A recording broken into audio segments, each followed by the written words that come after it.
traziam semelhanças bastante acentuadas com o que seria posteriormente escrito na Bíblia. Uma extraordinária coincidência foi percebida, por exemplo, na forma como os antigos documentos egípcios e mesopotâmicos chamavam o primeiro ancestral da humanidade. A grafia do seu nome variava entre Adamu, Adime, Adapa, Alulim, Alorus, Atam, Admuzi e outros. Ora, não seria razoável supor que todas estas formas constituiriam variações ortográficas do mesmo nome Adão? Note que a forma hebraica Adam se adequa naturalmente em todas estas variações. A semelhança fonética é muito acentuada. É como se conhecêssemos um homem chamado João, mas que os alemães chamariam de Johanan, os ingleses de John, os espanhóis de Juan e os franceses de Jean. Apesar das diferenças idiomáticas, existe uma raiz temática que permanece em todas as formas de escrita ou pronúncia daquele nome. Os tabletes cuneiformes encontrados no Oriente revelaram ainda que desde longo tempo existiu na Mesopotâmia uma tradicional história acerca de um certo Adapa, ancestral de toda a humanidade. Aliás, Adapa é um nome que muito se assemelha ao vocábulo Adam ou Adão. Dessa história já foram encontrados 4 fragmentos, sendo 3 deles derivados da biblioteca de Assurbanipal e o mais extenso e antigo dos arquivos egípcios de El Amarna, escritos por volta do 14º século a.C. O poema original gira em torno da problemática da vida eterna, pois, segundo seu relato, o primeiro homem criado pelos deuses chamava-se Adapa. Ele recebera uma grande sabedoria, mas não era naturalmente imortal. Adapa era, pela criação, o filho do deus Ea e morava na cidade sagrada de Eridu. O curioso é notar que Eridu e Éden procedem da mesma raiz etimológica em conjunto com o sumeriano Edin ou Edenu, que também querem dizer paraíso ou planura. Coincidentemente, Lucas também enumeraria a genealogia humana de Cristo a partir de Adão, classificando-o como, no mito de Adapa, de o Filho de Deus. Lucas 3, verso 38. A história prossegue dizendo que Adapa vivia em meio aos Anunnakis, palavra que lembra muito de perto o termo Anaquins, ou gigantes, que temos na Bíblia. Depois apresenta sua falha ao quebrar com a vela do seu barco a asa do vento sul, impedindo-o de soprar sobre a terra. Em seu julgamento perante os deuses, Adapa se recusa a alimentar-se do pão da vida e da água da vida. Aquilo, na verdade, era um teste, pois ele sabia que não lhe era permitido participar do alimento reservado aos deuses. Inconformado, o deus Anu lhe pergunta: por que não tens comido nem bebido da água da vida?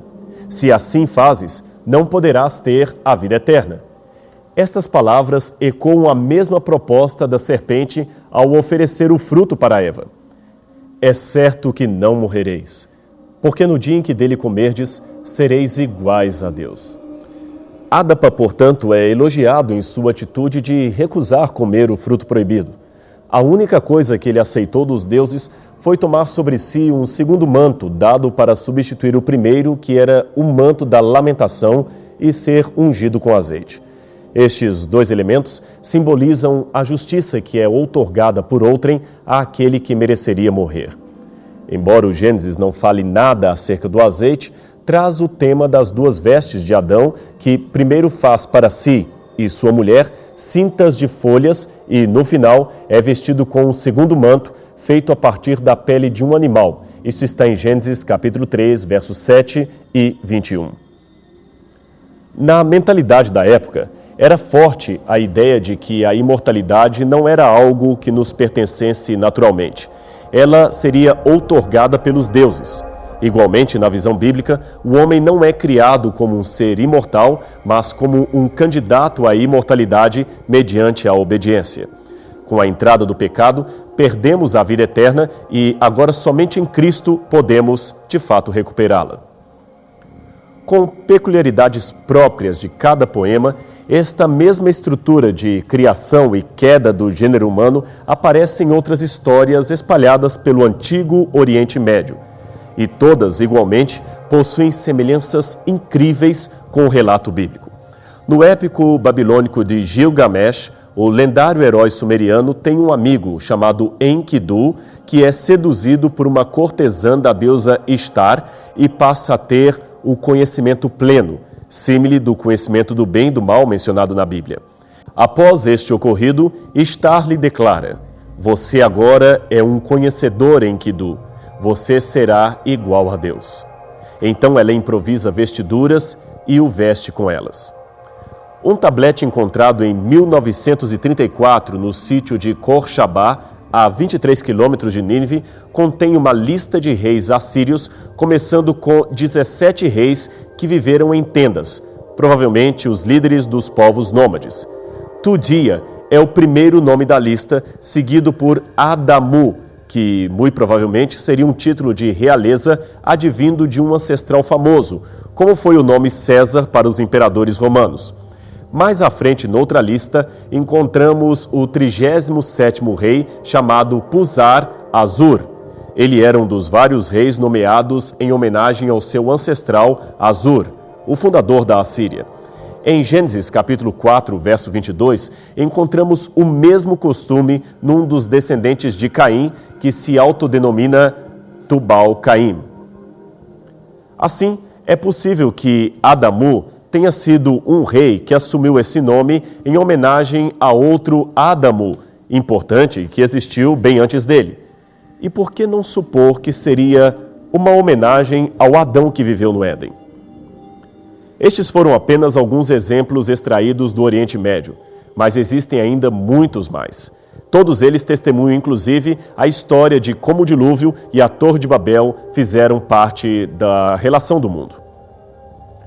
No estudo comparativo destas culturas, os arqueólogos perceberam que pelo menos 6 elementos históricos do Gênesis podem ser encontrados nos tabletes que agora eram traduzidos por peritos em paleografia. De maneira bastante comum, eles mencionavam, em primeiro lugar, a criação e desobediência de um casal humano que perde o paraíso. Em segundo lugar, a maldição que segue à desobediência, trazendo a morte aos habitantes da terra. Em terceiro, o início da família humana, marcado pela tragédia de um assassinato, onde um irmão mata o outro irmão. Em quarto lugar, a humanidade que se torna má e por isso é destruída num dilúvio. Em quinto lugar, menciona-se o perecimento de quase todos, menos alguns que são preservados pelos deuses. E em sexto e último lugar, menciona-se a confusão de idiomas, que espalha os homens pelos 4 cantos da terra. Esses paralelos literários derrubaram a tese de que a narrativa do Gênesis seria apenas um mito criado pelo autor da Bíblia, tradicionalmente apontado como sendo Moisés. Alguns, no entanto, continuaram a negar a historicidade da Bíblia, sugerindo desta vez que estes relatos mesopotâmicos seriam os originais e que o Gênesis seria apenas um plágio de obras literárias anteriormente existentes. Mas, desmentindo esta última hipótese, Kenneth A. Kitchen, professor emérito de egiptologia da Universidade de Liverpool, escreveu que a suposição comum de que este relato bíblico é simplesmente uma versão simplificada de lendas babilônicas é um sofisma em suas bases metodológicas. No Antigo Oriente Próximo, a regra é que relatos e tradições podem surgir por acréscimo ou embelezamento na elaboração de lendas, mas não o contrário.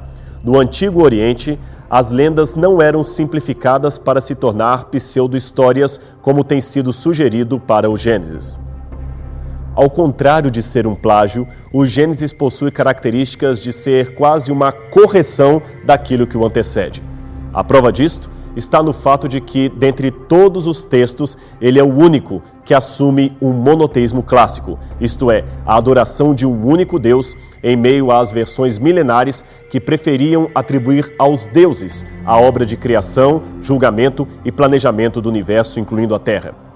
Até mesmo o antropólogo judeu Claude Lévi-Strauss, que considerava o relato da criação um mito, foi forçado a admitir que grande surpresa e perplexidade surgem do fato de que esses temas básicos para os mitos da criação são mundialmente os mesmos em diferentes áreas do globo, principalmente fora do Oriente Médio.